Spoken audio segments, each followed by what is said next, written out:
Don't you love these videos about like how to raise your vibration, how to attract the love and the job and everything you want in life, how to manifest the greatest life that you can imagine? I love those, but when I'm in a triggered state or even a trauma state, it's really, really hard to get to that point of the teachings that are given in this specific moment of these videos of raising your vibration and attracting the life that we want. And what I see is that I sometimes am so caught up in my emotions, so caught up in the feelings of I'm not good enough, I'm too sad, I'm in fear, fear of rejection, fear of abandonment, fear of, well, you name it. Like when I'm in a triggered state, it's really like something deep inside me is touched. And when this is touched, it's very hard to go towards a positive state of mind and to really go back into a place of empowerment and to manifest and attract what it is that I want in life. So it's even sometimes hard to see that I'm triggered. Sometimes I don't even notice it. I feel sadness somewhere in my body. I feel that I'm in my emotions, but I'm sometimes so deep in it that it's very hard to have an overview of the fact that I'm triggered. And I see this and I hear this also more often, and I think what the problem is in this moment is that first, to get to that place of like raising our vibration and to go to a place where we can manifest the life that we want, we first need to see that the problem is that we try to change it. The situation and the pain that we feel, we are trying to change the state that we are in. And I don't know if you recognize this, but we have the tendency to judge ourselves for the mistakes that we make if we are triggered. We judge others for the mistakes that they have made. We judge others for the pain that they have given to us. But also maybe even wonder why did I do it? Why do I attract this? This goes a step beyond. It's like, okay, I've been doing this the situation over and over again. Why did I do that? Why do I attract this in my life? What did I do wrong? Why is this happening? All these why questions. And of course it's beautiful to have a look at ourselves to see, okay, how can we change the state that we are in? But before we are capable of doing that, we need to try to see that we don't have to change. We have to accept this part first. And my experience of doing this for quite a few years now, I think around 4 or 5 years, that I've been practicing to go through my emotions and everything and to attract the life that I want. The first few steps that I have to take are to really see, okay, where is it? I need to do first is an assessment. Where am I at this moment? What is happening? What is happening inside of me? What is it that I feel? Do I feel pain? Do I feel anger? Do I feel sadness? What is it that I feel? And to really dive deep into the feelings of what currently is triggered. And it sounds weird, but sometimes we are triggered by the other.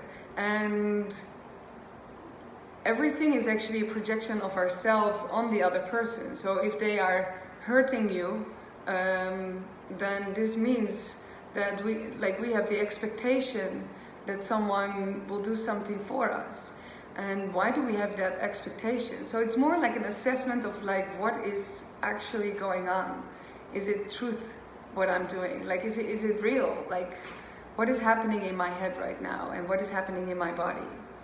And then the second step is to really accept, and this is one of the hardest parts of the flow before we can move towards raising our vibration. This is really about okay, I have to accept that I've made a mistake. I have to accept that I don't know how I can change this of myself. I have to accept that I make these mistakes all over again. I have to accept that I let someone hurt me. I have to accept, well, you can go on and on. It's all about like the full acceptance of what currently is, and even accepting the unacceptable of ourselves. I'm not referring to anyone else but ourselves, but really feel like, okay, what is it that we can accept, which is actually hard to accept. So for instance, when we are in this pain and we don't know how to get out, it's really like the understanding that it's okay. I don't need to change myself. Like, I don't understand how I can do it differently. I don't know how to move differently, behave differently. And it's actually the opposite.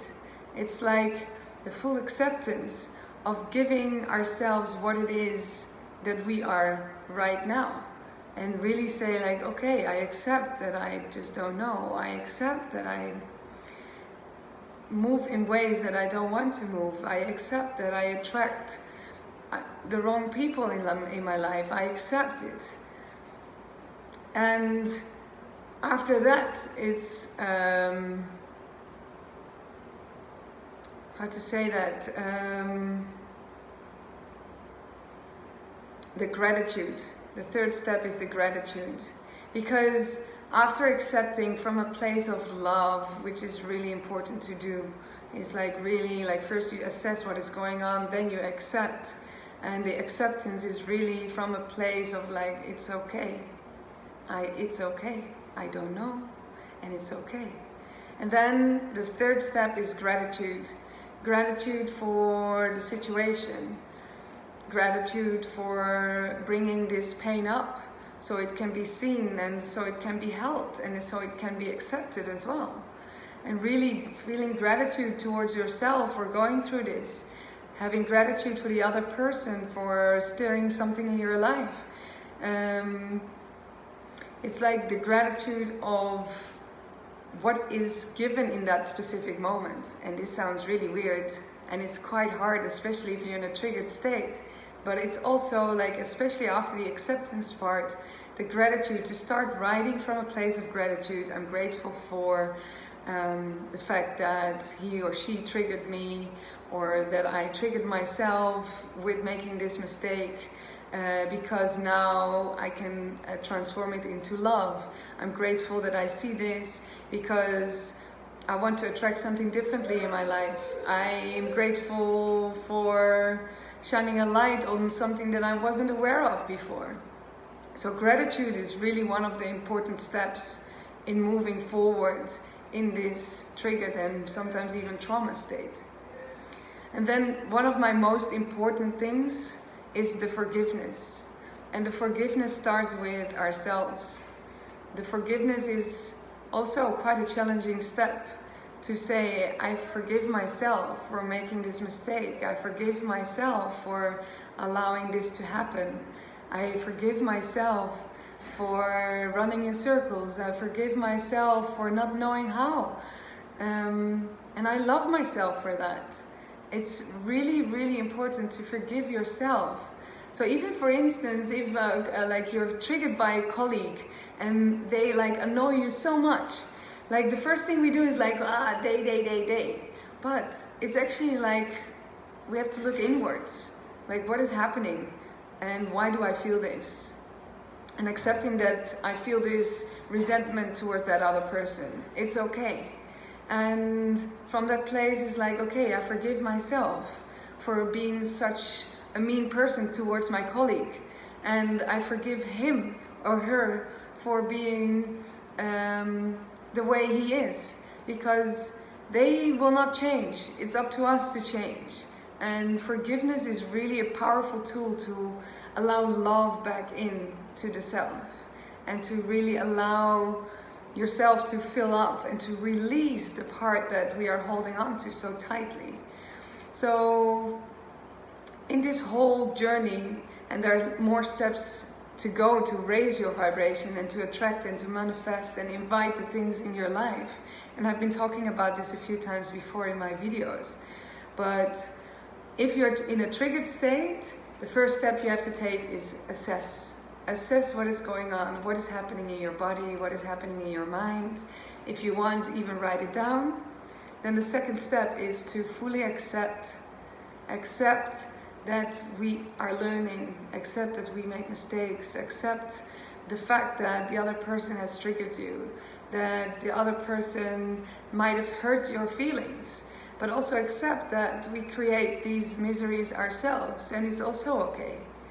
And acceptance is like the full acceptance that we don't need to change anything of ourselves, because especially if we don't feel good enough, then we have the tendency to change ourselves so we would feel good enough again, so we could be on one level with someone else. And it's actually before that we have to accept that sometimes we get triggered and it's okay in that. So the third step is gratitude. I'm grateful for. Bring this negative energy into positive and to really see, okay, what is this teaching bringing you? What is it teaching you and how can you transform it? And then the last part to release it is really forgiveness. Forgiveness towards yourself, forgiveness towards others. And no matter how hard it might seem, especially the forgiveness part, is really to see that as long as we don't forgive ourselves or we don't forgive the other person, that we cannot fully release it. We cannot open up for something new. We have to accept and embrace ourselves to move forward. If we want to change something of ourselves, which initially is not the goal here, but if we want to change, we first need to accept. Because with a closed door, we cannot let anything in. And we need to first open the door for love towards ourselves first, and acceptance for who we are in that specific moment. And also forgiveness towards others is the greatest power you can give to yourself. You don't forget what happened, and you maybe not accept the behavior, but the forgiveness part is really an important tool to step in your own power, because you're the one carrying the burden, no one else. You're the one carrying the resentment, the anger, the hatred, the sadness. And forgiving is not towards the other, it's really towards ourselves. And I think Oprah has mentioned it many, many years ago, and many other teachers are saying this. But in my experience, it really, really helps. So that was it for today. Thank you so much for watching. I'm really looking forward to seeing you next week. With love.